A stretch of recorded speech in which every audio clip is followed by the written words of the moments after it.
Welcome to RC Underground Radio. We're racing toy cars here. If you've been looking for a podcast that talks about one RC tracks, suppliers, and events, then you're in the right place. I haven't changed my underwear since the Kenman. I'm not kidding. I'm not kidding. It's I didn't the want same. to go there. It's this. And we're glad you're here. Now, here are your hosts, Ryan Retzloff and David Brinkman. I am a BB in a boxcar. Ryan, last week was the Shamrock. It was postponed for a while, but we finally got it in, and boy, was it worth waiting for. What a finish. What a run. We'll be talking to the winner of that later. I know you've got some comments about that race when it comes. The one comment I have is I'm never calling I'm just saying this right now. I'm never calling a shot again. I got Ciccone. I don't even think you should drink a shot. I mean, anything with the word shot, just stay away from that. Not doing that anymore. It was just an awesome end to the season. There were so many guys that picked up speed. We had a new driver. It was just a cool group that we had. Todd Booker was lights out as well. I really appreciated he showed up because, he's a flagman for a national series, the IRA, and he stopped on his way to an event, and that meant a lot. He's just a fan of the hobby. It was bittersweet, right? You didn't want it to end. I'm thinking, after it was all over and Ciccone was holding his trophy out the window of his car as he's driving off, beeping the horn at me, rubbing it in. I thought, man, this sucks. And darn Ciccone, I want to just, I love the guy. He's a big teddy bear, but it just sucks that I'm not going to be able to do that, next race. I got to wait. But that's part of, we've got summer, we've got our families, we've got to devote the time to that. And I mean, you got guys, like you said, that are performing to the level that we know they can. Ooh, what are they going to have start next season? Yeah. Is Ciccone going to continue to roll? What tricks do you have up your sleeve? Because your mind is never on pause. I'm not done. What new drivers are going to come? Right. All the time I have new guys saying, I didn't get a chance this year, but I'll be there next year. Aaron Streblo could be coming in. Dale could be coming for a whole season or most of the season because they don't race in the winter. It's going to be something next season. Well, and you've got some tricks up your sleeve for next season as far as the track and stuff, which I'm excited. Right. But there's 27 different items on the CAD right now. You've got a CAD drawing of your basement. It's just so crazy to me. Yeah, and just a CAD list of controlled action document of things to do. It's a checklist of these 27 things are on there right now. Yeah, it's crazy. But we got all winter get this stuff, or I shouldn't say all winter, all summer to get this stuff done. And I know guys are going to be able to help through that. So it was just an awesome season, seeing everybody grow, growing our friendships. That I say it all the time. That's what it's about. We've done that, and we're already itching for September to roll around. The itching for you might be because of the whole underwear thing. I don't know if we want to go back into that. I took those suckers off. I took those suckers off after I lost on Saturday. I was like, I'm done. I'll gladly change the intro now. No, don't. We got to keep it in there. But next year, new season. That's true. That's true. Reach out to our buddy, and maybe that's got to be new too. Yeah, that could very well be. But it was just an absolute great time. As one season ended, it appears another season just started for you, and much like, and here we go into the holiday weekend when. Guys that used to do the double, they would run the World 600 and they'd run the Indy 500. You kind of had a similar thing in RC. You had the doubleheader weekend. Tell us a little bit about the second half of that. Yeah, so our good friend Aaron Streblo, he's got his track Attitude Raceway in Waupun. And, I just thought, heck, I built this slash. I got a lot of inspiration, street stock slash. I got a lot of inspiration or kind of just a boost from Matt Murphy, who said, Ryan, just go drive your car. Don't chicken foot, around, or dance around the fact that you want to go. Just go do it and go have some fun. And so, we met Jason Walicki. He helped me kind of with setup and things like that, and just giving me the boost of, hey, you can come pit with me and on and on. So I figured, what the heck? we're gonna get up early on a Sunday morning and go up there. So it was ironically the day after the Shamrock. And immediately when I pulled in, I was just greeted by Dale and everyone and Aaron, and it was just fantastic. Met Aaron's dad, got to check out Aaron's real race car, which that thing is just a beautiful piece. It's a rocket ship, and he can wheel it.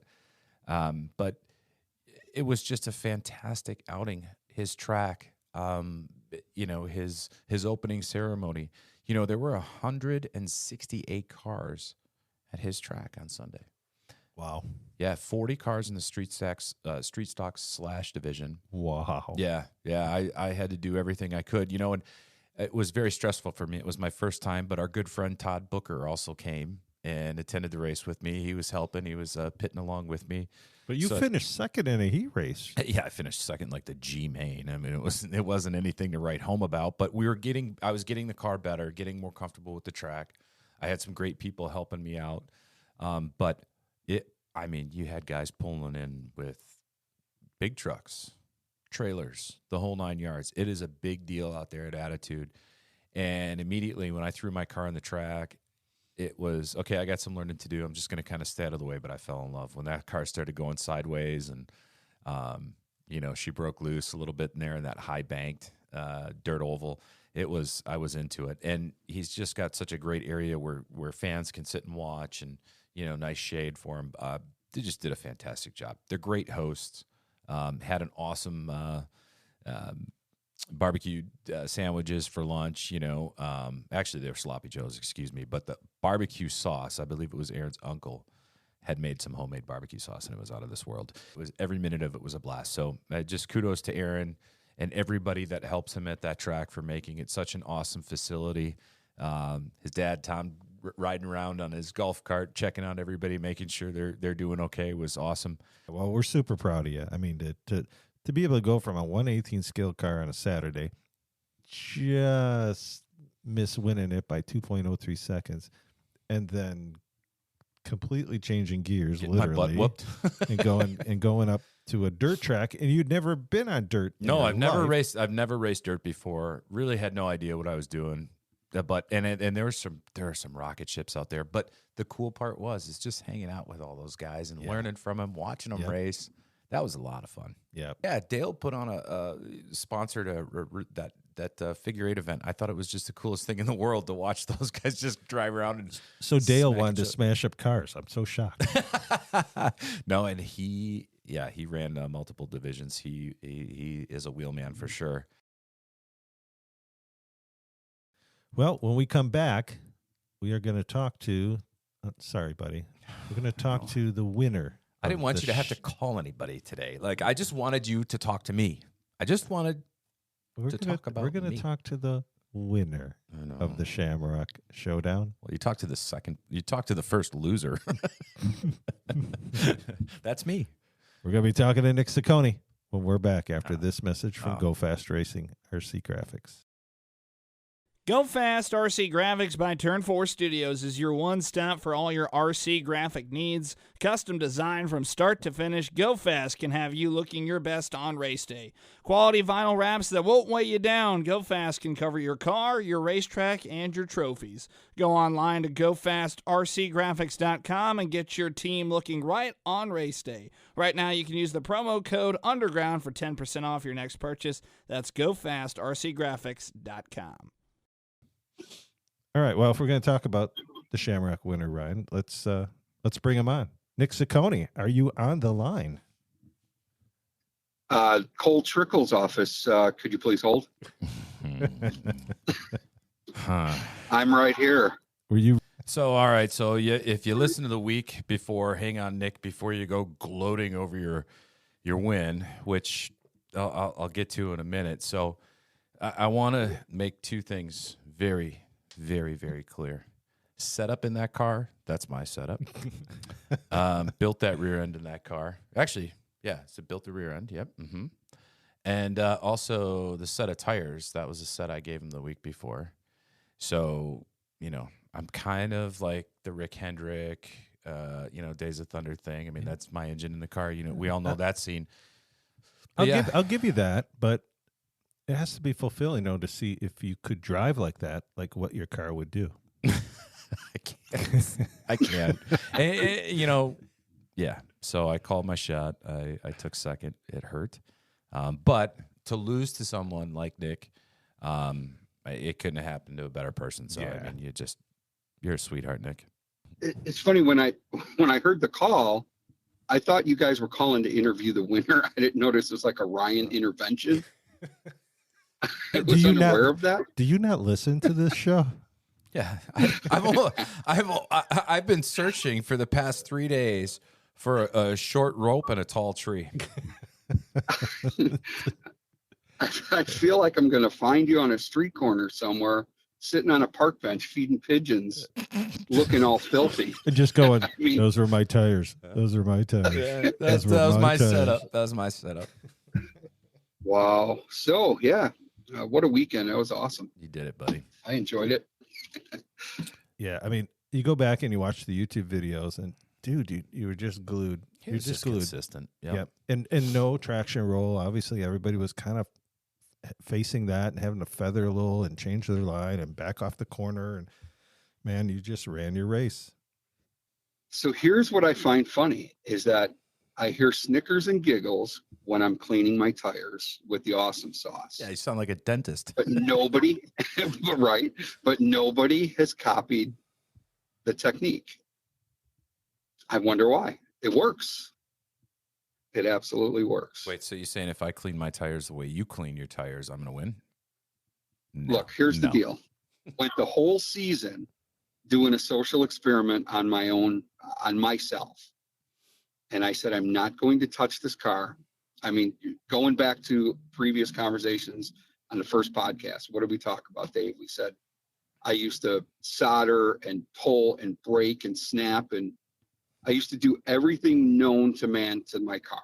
And I said, I'm not going to touch it. Not once. I left it in its box after each race. And I wanted to see how great these cars actually are, that everybody says they're fantastic right out of the box.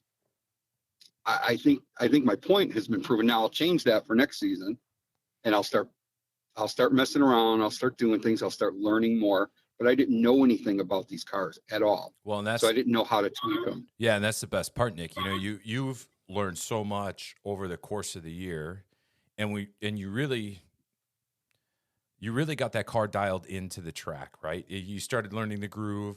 You started, I mean, heck, we talked about it this past weekend, right? Is backing off the corner, letting it roll through the center, picking it up in the middle, and all of that. Yeah, definitely. And it's interesting too. If you look back on the video, once even maybe a 2-lap lead. If I have a 2-lap lead on anybody in the field and that car is coming up on me, I let them go. I try to, because to me it's easier to let them go and get that lap back after they either go too wide in a turn or they hit a wall or something, rather than duke it out into a turn. And then I end up flipping, and then I lose 2 laps. Right. Because we know 2.5 seconds, you're going to go down 2 laps on that. It's not being the fastest car on the track. It's that medium times. So I looked on the screen and see who I was faster for median times compared to who I was slower with. And my thought process, well, if I'm slower than two other drivers, every time they're coming up on me, I'm letting them go, because I can't duke it out in the corners with those cars. The other cars that I'm not slower with, I'm gonna race them clean and try to consistently stay in front of them. That was the mindset going into the race, and I think it actually made a difference today. Well, I think another important part of that too is what Murph brought up a couple weeks ago, when he said, you know, you only need, these cars are only 4 inches wide, so you only need 4 to 5 inches to get past somebody. So if you can get to the bottom and do it clean, you're gonna make up a lot of room. Well, and that's, you know, and I can attest to Nick's driving style, because I was 3 laps down because of that traction roll, and I picked those 3 laps back. We finished on the lead lap, albeit I was down 2 seconds, I think it was. Yeah, 2.03. That's incredible after 150 laps when you're clicking off laps. But I mean, he let me by clean. You know, He knew I was faster, but he also knew I was going to screw up at some. You knew. I mean, let's face it, buddy. And you don't. You're not insulting me in any way. You knew I was going to screw up at some point. So why not let me go? Let me make my mistake, and you just stay Mr. Consistent and go. And it was evident in the video. Well, here's what I'll just throw into that. I don't even know if it was so much that anybody was thinking you would screw up. It's just there was a very high percentage at those speeds and that amount of cars that you could potentially be involved in something, not even of your doing. Yeah. Somehow, some way, my car stayed out of trouble. Yeah. And that ends up on a track where it's 2.5 second laps. That ends up being the difference between winning or losing, I think. Well, and it's a very interesting point, and I would challenge anybody who does, or is going to race at the Underground. Those videos are such a training tool, because what I see the difference between your car and a lot of other cars is you can run multiple lanes, right? A lot of guys, they got to hit their marks, or their next lap, their lap is garbage. Yeah, but there's a point I want to make about George. I didn't know this, but he made a comment. I think it was on Facebook. He put a picture of his tires. He said he used the same tires throughout the entire season, right? I could guarantee if he changed those tires, he was winning the showdown, without a doubt. He was fast. He was really fast earlier in the day. It was the fastest, cleanest car out there. Yeah, and it was it was just tires for him. And I'll stand by that. And here's the thing though that I love about George Maury. The guy likes to do things on his own, right? He does the research, he puts in the work. George's car was probably out of that box being worked on more than anybody. And it's because he has that analytical, he's a thinker. You know, he likes his engineering background. He utilizes that. And really that, I think, for him, he learned so much about that car. We all know that he can drive a car.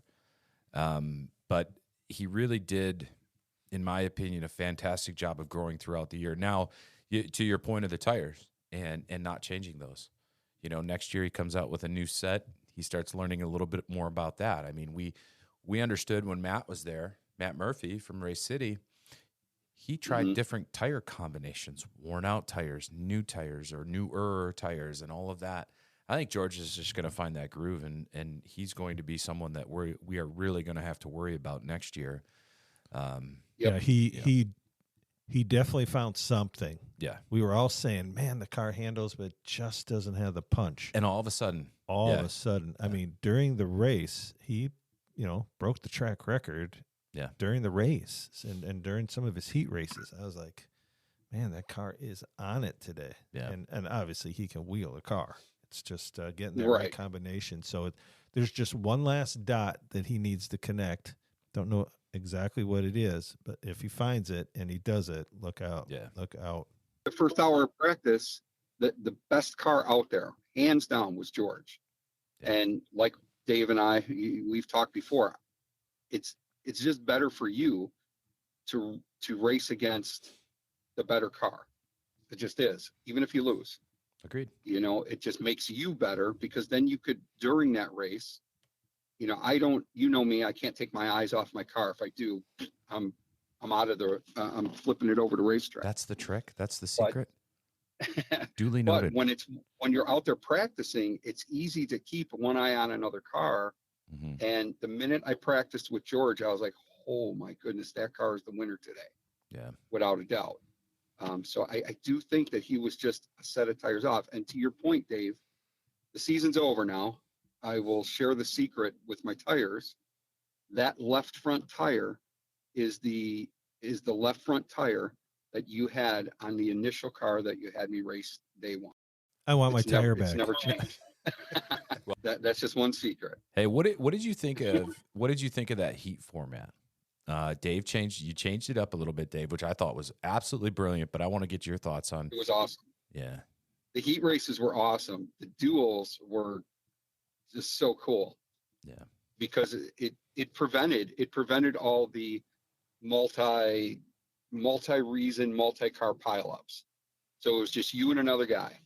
And it ended up just being lap after lap being peeled off of just solid racing. Crisscrossing in the corners was so cool. Yeah. Yeah, I like the format. I had so much fun. The duos reminded me of being 10 years old in the basement with an AFX slot car track. And the first person to squeeze that trigger just a hair too much is going to wipe out and lose the race. You against the other guy, and if you didn't come out on top, there's really no other thing. Then your car wasn't up there ready to do it. So Nick, now that the season's over, you've got 2 amazing trophies, the Midwestern, and then you've also got the Shamrock Shakedown, which I tell you, I'm never pulling a Ciccone again. That was a learning moment for me. But you can call your shot all day long because clearly it works. But what was I'm going to ask you to kind of reflect back on, the season, what we've, all the races that we've had. I mean, you've been there for every one. What was crowning moment for you, or what was your best memory at the Underground? The best memory I had was watching Murph Dog with the trophy, wearing the crown on the throne. Hands down, that was so hard to keep from everybody because I'm not the best at keeping secrets, and to work with Ryan and be like, oh, don't do it. Don't do it. He could potentially be one of them, and don't ruin the surprise. When you talk about the memories of what the best was this year, in all honesty, I think about this. The very first time I was down there, the cars were all over the place, right? Yeah. Literally anybody could have won the first race because we were all over the place. The cool part is about this group that's down there is nobody complains. We had a format change, right? We just talked about it for the heats. Nobody complains. We just go with the flow, and we have total fun with it, right? But one more thing, it was nice to see the youth show up. One thing I will say is I will hand that controller off to any kid that comes because, well, 2 things. We want more to show. We want the young ones to come in and start learning and getting a feel for it. And we want them to be the next generation. And number 2, I just know if they break anything, I just got to hand the car to Ryan. And Thanks, buddy. It for the next race. Well, no pressure. Well, all right, Nick, we are going to wrap up with you. We know you got things to do, and we're also going to be coming on the line here pretty soon with Dusty Smith, who is the owner of Chiefland Raceway in Florida. So Thanks again, Nick. It was great to talk to you. Congratulations again on the win, being only the other 2-time winner this season. Thanks, guys. I appreciate you. Hey, appreciate you, brother. So, Ryan, we got a great guest tonight. We've been trying to work this one out for a little while. Recently had a really big race there, probably the home of most of the big races. It is Dusty Smith, who's owns and manages Chiefland Raceway. As you know, just great social media. Oh gosh, my feed blows up with all this stuff. Yeah, it's they do a great job there with all their marketing and social media. Next to Race City, probably the very best known 1RC track in the country. No doubt. It's it's so huge in Florida. It seems to be where everybody wants to gravitate to in Florida because it's a unique surface. It's well run, promoted. There's great car counts, so that plays into all of it. So, yeah, welcome, Dusty. Well, thank you guys for having me. I appreciate it, and thank you for that awesome introduction. It's crazy what 1RC has become. So, it's awesome. Yeah, that's a great statement to make. Yeah, because 1RC is what motivated us to even start this podcast, right? And it's primarily what we talk about. And because there's just so much to talk about. I mean, we haven't even scratched the surface of everything with one style of car, which in RC racing is amazing. There's that much content to discuss. But, as we said, you guys just do a fabulous job of keeping 1RC out in front of the mainstream on social media. So kudos to you and your team for everything you post and just make everything so exciting. I know for a fact it's brought a lot of people into this sport by what they've been exposed to just at your racetrack. Well, I appreciate that. We try and come up with, some good ideas, and I got a good core group of guys. A couple of them are actually running my races right now for me because we are racing tonight. So it's good to have that, backup. But as far as like the social media content and the website and everything like that, I run all of that, and I try and keep that close. But those guys always give me some insight and some ideas, and we run with them and try and make it entertaining and fun for everybody that can join us. Right. So, I mean, I can just imagine the amount of time, to do that. Doesn't just magically happen. But is Chiefland your main job, or what do you do for a living? So I actually work for a timing company that times track and field events for high schools and colleges all over the country. We actually just finished our busy season with college conferences and the Florida High School State Championships. And then I also put on track and field and cross country events with my non-for-profit. So event management's kind of my background. So this kind of came along and just as a hobby that I wanted to do. My wife had an amazing job at the time, and when my youngest son, I have 4 kids. My youngest son, when he was born, she let me be a stay-at-home dad, and I got bored, and I had an old dog pen, and I'm allergic to dogs, so we weren't going to have any more dogs. So I was like, hey, can I make this into an RC track? And she said, sure. And it was before 1RC was around, but we made them, and we were racing the low C mini sliders at the time, and they did okay on the track, and it kind of got started that way with me just putting on small events at my house, just with me and a couple of friends. And then 1RC came along and fell in love with those cars. And when I mean fall in love, like they're rolling diecast cars. What's not to love about them? I mean, Yeah. the full roll cages underneath them and everything. It's just, I fell in love with them. But we've grown from racing at my house to I purchased a mobile track and made it look like a dirt track. And I was taking it to All Tech Raceway in Volusia for speed weeks, and had everybody from Mark Whitener to Kyle Larson's son to all the big name dirt guys racing them when I was at Volusia. And they love them as well. So they've kind of promoted them also. So it's been a lot of fun seeing the 1RC group grow and just being a part of that development for them and myself. Now, I know that you even went through some transitions. Like you've tried different tracks, and I believe you even own 3 different tracks currently, correct? Correct. So I have the track at my house.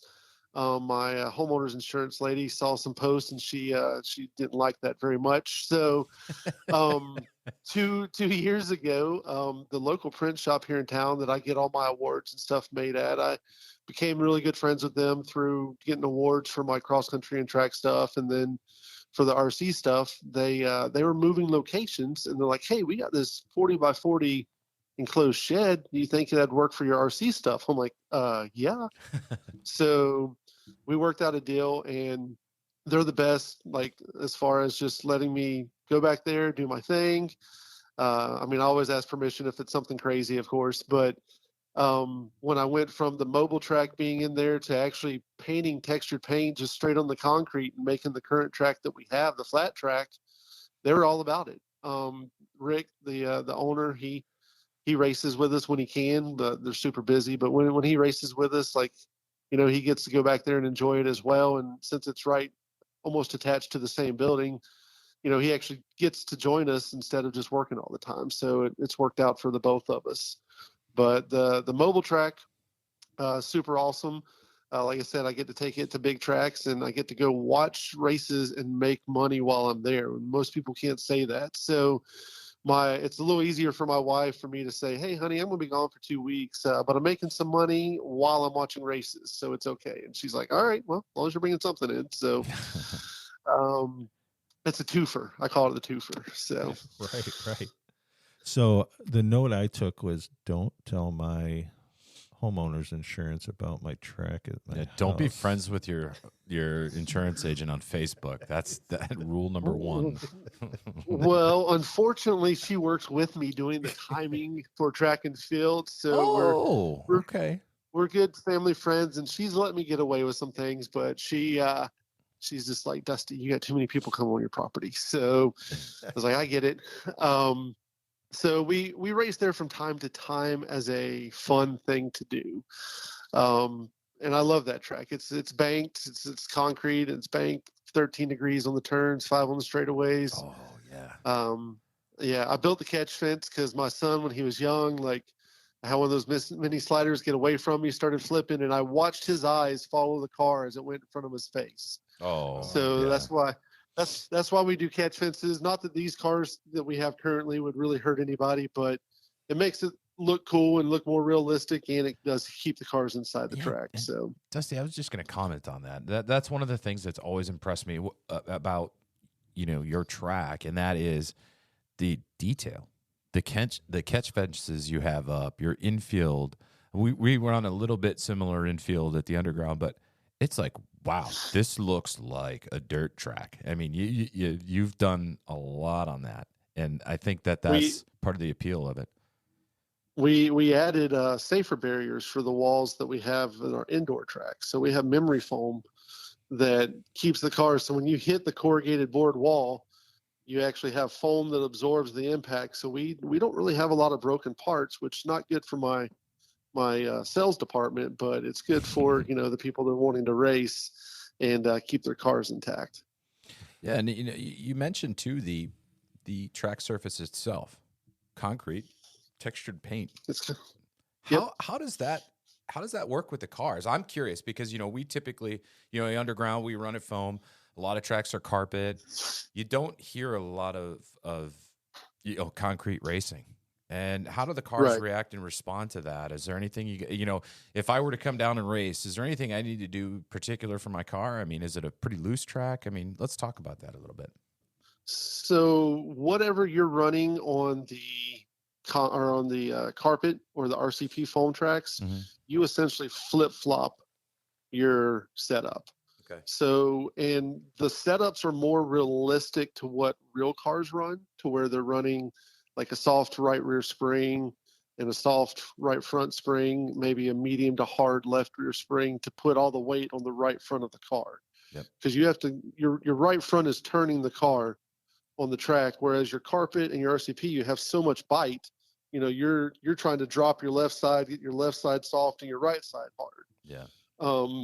So you just flip-flop the setups. It's not, you can spin out, but with the textured paint, it grips pretty well and it makes for some really good racing.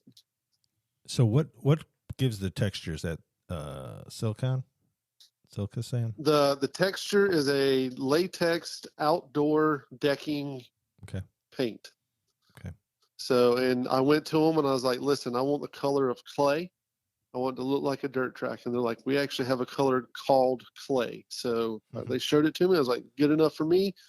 Slapped it in, and now that's what we've been running on. Well, it sure does. I mean, the pictures that are on Facebook seemingly every couple of days of your track, your winners.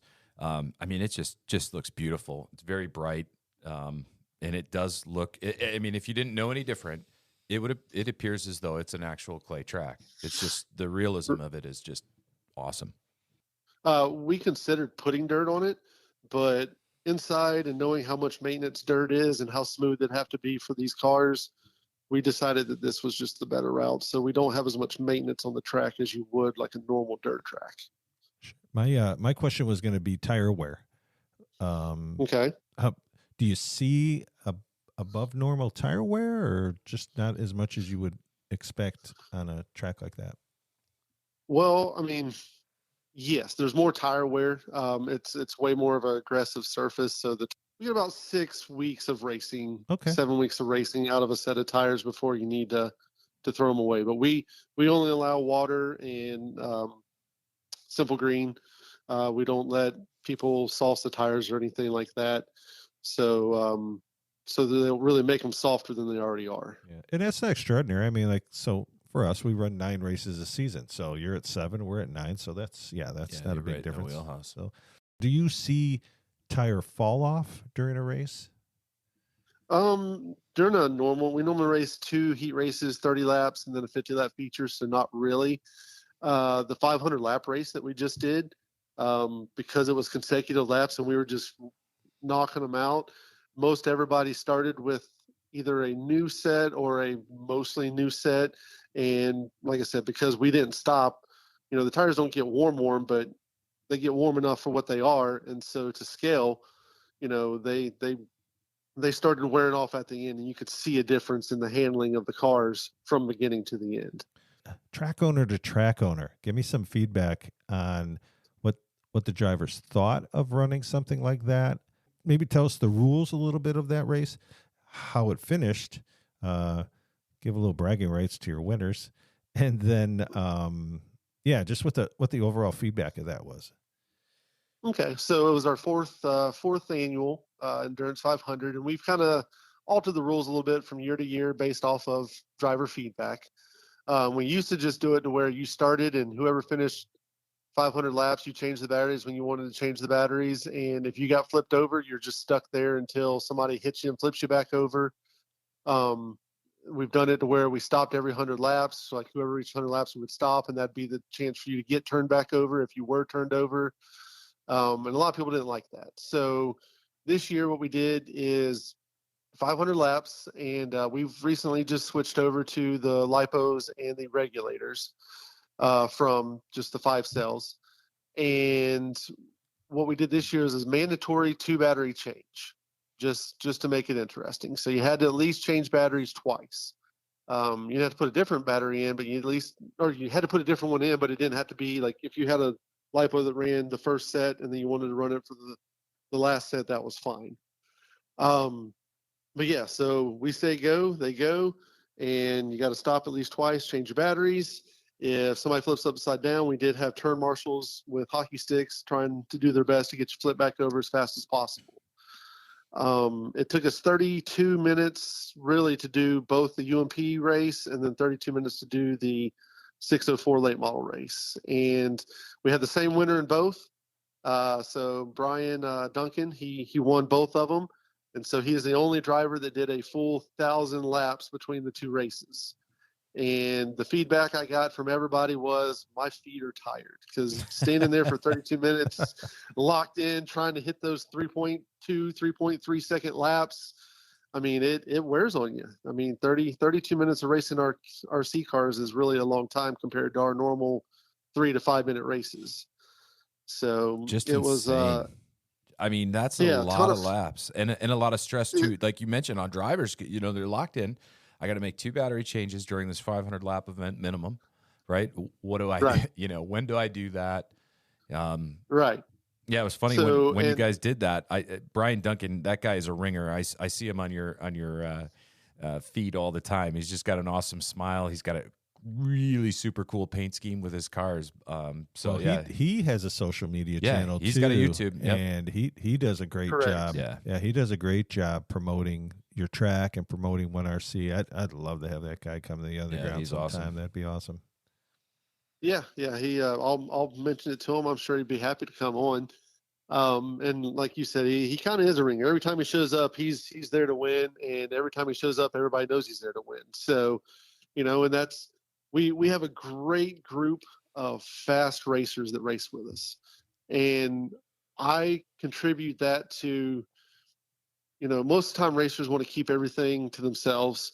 We try and be very open with what our setups are and help each other out to get faster, because if I'm getting faster and the next guy's getting faster, then he's going to figure something out eventually that I'm going to need to make me faster. So we try and share as much knowledge as we can with all of our local racers, and our new racers, we try and ease them in and not give them everything all at once, because it can be a little overwhelming, because it's crazy how much we can actually do with these little cars to get them to handle the way we get them to handle.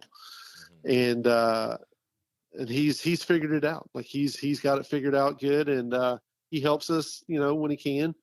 And super glad that he won. I finished second to him in the UMP race, and I told him that when I set my controller down, my batteries came loose, so I had to put my batteries back in my controller. I was like, man, that was 5 laps right there. I was only down 10, so I was there. I was there with you. So we enjoy it. We just enjoy going back and forth. Fun camaraderie between the group, and I can't ask for a better bunch of racers than what we have right now. So what would you say, Dusty, is your marquee event? We always talk about crown jewels at the RC Underground track. So what would be like your crown jewel each year? That's really hard, because my model and what I try and do is have one marquee event a month. So this upcoming month will be the Summer 100. And that gives everybody from other tracks, if they want to come just do one race at our track versus their track, maybe they'll come to the one marquee race.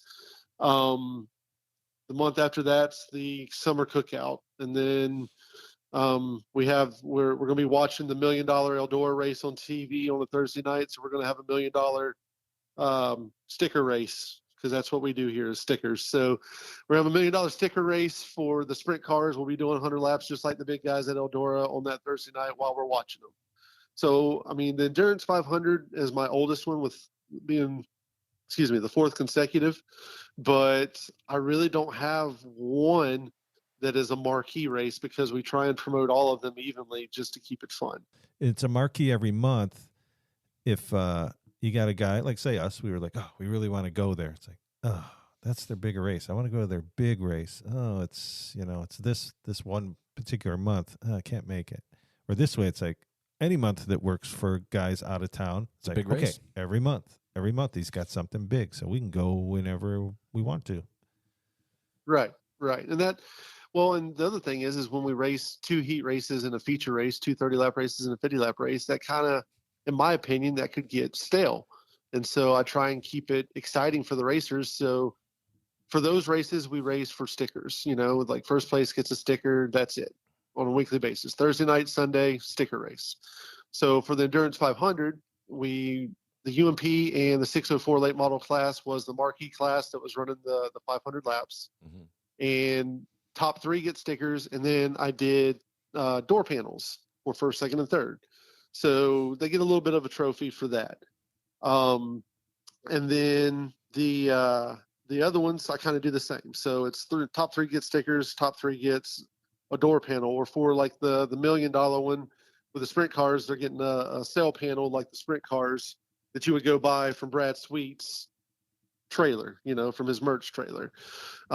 So it just gives them something each month to say, all right, this month I'm going to make it to this one. We're going to do that. But what we're trying to make into a marquee, which this is the first year I've done it, is I've actually purchased RCP foam, and we're going to put it on top of the current track, the flat track that we have. And there's several tracks in Florida that run RCP. There's several tracks that run on concrete. And so I'm trying to host the first Florida State Championships. So we're going to run on both track surfaces in one day, and we'll have a individual champion in the RCP foam 604 class and all the classes. We'll pull the RCP foam up. We're going to have 2 hours of practice. Then we're going to do the textured paint concrete track and run all those classes. We'll have an individual champion in that. And then we'll take the points from both tracks and have a state champion on both tracks in that. And then the grand champion is going to be both tracks, as many cars as you can run, who can earn the most points. And I've got a 12-inch by 12-inch, nice big acrylic state championship looking trophy coming for one person to win who can run the most cars and score the most points in all classes. Ooh, when is that going on? Yeah, just asking for a friend. Yeah. That will be in August. We're running that one in August. So right before summer ends, right before all the kids get back in school. So that way it's kind of after everybody goes on all their summer vacations. Yeah. It's before they get too busy with school, because we have several kids that race with us. So we want to make sure that everybody that wants to attend can attend. I mean, do I have to be a resident of Florida in order to win? We haven't really determined that yet. Okay. I've kind of been discussing that, because where I live in Florida, it's not too far away from Georgia, and we do have some Georgia drivers come down every once in a while. So I'd hate to exclude drivers that we normally have come race with us. Mhm. So I'm probably going to just open it up to whoever wants to come. But that is the plan currently. And I have everything, like all these races that I've talked about, I put everything on my website. The way I look at you, Dusty, okay, I'm a podcaster, but at heart, I'm a race promoter. That's what I've done since I was a kid. Yeah, he can't race a car, but he can promote a race. Sorry, Dave. And that's why see, there's a perfect example. So I do the editing, so no one's going to hear that. Oh, they will. But it did get a good laugh, so I'll probably keep it in there. But anyways, Right. I look at you as an innovator. You have to have ideas for this 1RC racing. I mean, it's come this far. As we said, you're one of the innovators. What's some of your ideas? You got to have some great ideas, and if you're willing to share them, we'd love to hear them. Well, I mean, I love 1RC. I love the cars. They need to make a street stock. That's my only thing. Like I will go out dying on that limb. Like if they can make a street stock car, I could sell 150 of those tomorrow in the state of Florida. But I like what they're doing. Like there's, other than just not getting the one car that I really want, I have nothing bad to say about 1RC. The guys, when I call them up, if I need something, they're on it. Whenever I put my orders in, they ship them out quickly. I mean, there's no complaints whatsoever. But as far as innovating and doing some more stuff, I mean, I'm running out of room in my current building, and we're potentially looking at expanding to something bigger. And if I do that, it'll just be having more options in one location. That's really all I can say for right now. But with 1RC, I mean, it's growing, and the more people that find out about it, they fall in love with it instantly. If you could take that and blow that up, right? How cool would it be if they made a 1/10 scale dirt late model or a UMP modified or whatever the case may be? Can you? I mean, and make it so that the car reacts just like the cars do today. I'll just be devil's advocate on that for a second. So they own the 1/18 space. Like 100%. They were smart. Yep. They're like, agreed. Nobody's playing in the sandbox. Make really good cars. Nobody's going to be able to come in the sandbox. We'll be so far ahead that nobody else can come into it. And to date, nobody's really touching it, right? Just so many cars, so many 10 scale options out there. Do you just become another player in that sandbox? Just throwing it out there to you guys. Possible. I agree. I personally, like, other than the street stock, I was thinking, they have the RJ Speed Legend cars. If they came out with an 18th scale version of that looked more realistic and handled way better than the 10th scale cars do because they're so rigid, that would be awesome. And it's affordable. I mean, the thing about our 1RC is this is affordable racing, and where I live, it's just there's not a lot of money around where I live. So trying to keep things as cheap as possible is essentially what I've done. So I'm even to the point to where if they came out with a funny car and a rail car for drag racing. So I think you're right where, it would be cool to see them do 10 scale for the fact that they are so detailed, but I think that they got the 18th scale market locked in, and for somebody to come in and replicate what they've done, it would be a big undertaking to even catch up. There's no way. And you guys bring up a good point. They do own the market. There isn't a better 1/18th scale car out there for what they're doing. What I love about this podcast is when we get people like Dusty that are looking at things from a completely different lens, right? And I said, Dusty's an innovator. That's why I wanted to pick his brain. Yeah. I would have never thought, honestly, that whole dragster idea. But that is brilliant. But there's Dusty outside the box going, hey, RC dragster racing is hot. Yeah. Like, I mean, our buddy yes, Tom Vassey's huge. doing it, going to 10,000 to win races. And, you've got like the Traxxas product and stuff like that where you can buy their drag car, for $300. But think about scaling that down. And really, to your point, Dusty, it would be even lower cost, and you're not going to tear stuff up like you would on a normal on a normal drag car, right? I mean, Yeah.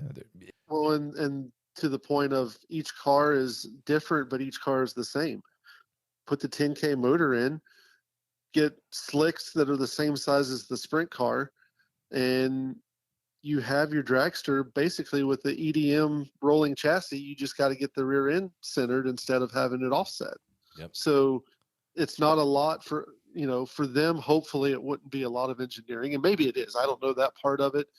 But I just know they're really good at it, so I have faith in them.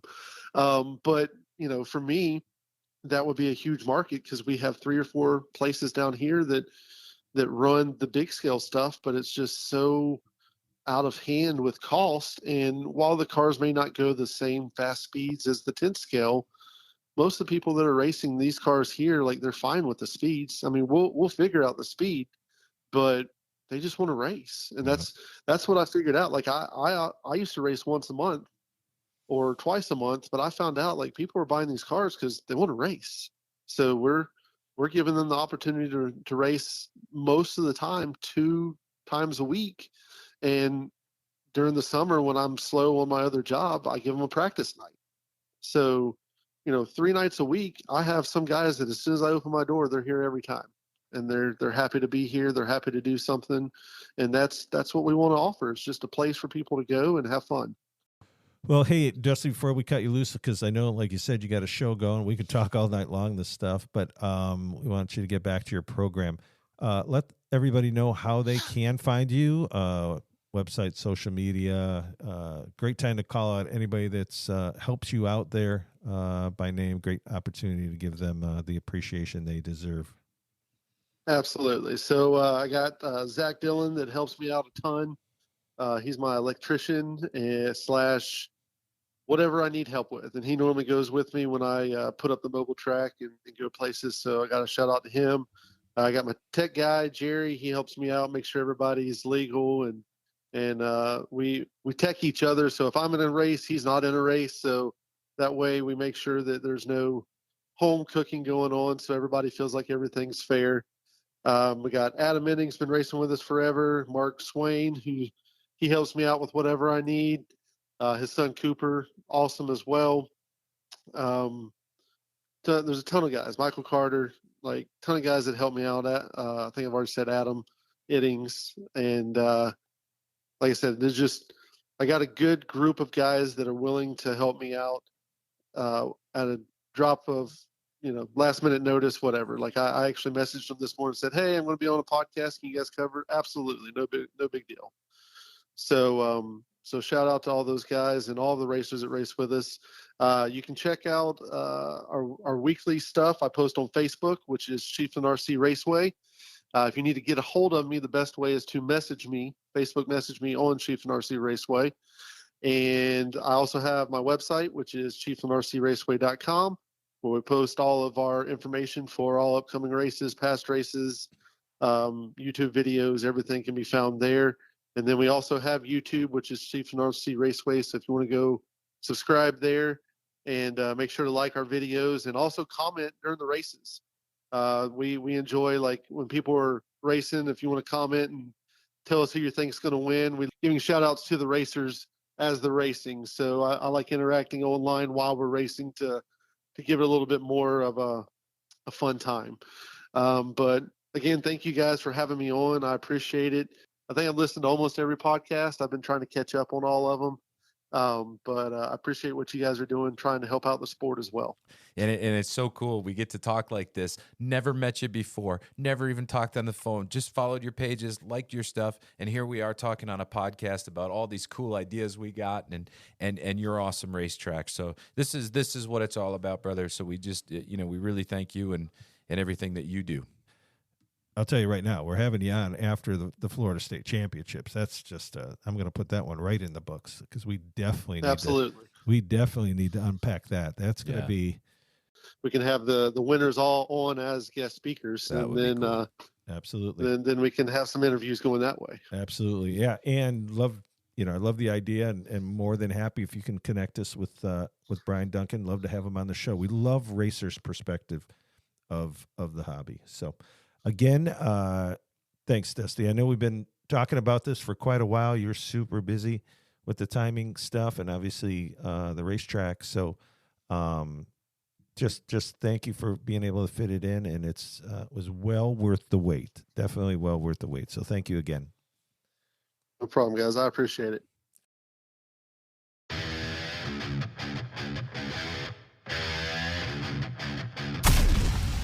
You've been listening to RC Underground Radio. We hope you've enjoyed the show. If you did, drop us a line at rcuradio@gmail.com. We're curious to know, what do you like? What don't you like? Who would you like us to talk to? Sounded really weird. It was weird, but you know what I meant. We're talking about racing, so okay. You can find us on Spotify, Facebook, and YouTube. See you next time on the RC Underground Radio Podcast. I am a BB in a boxcar.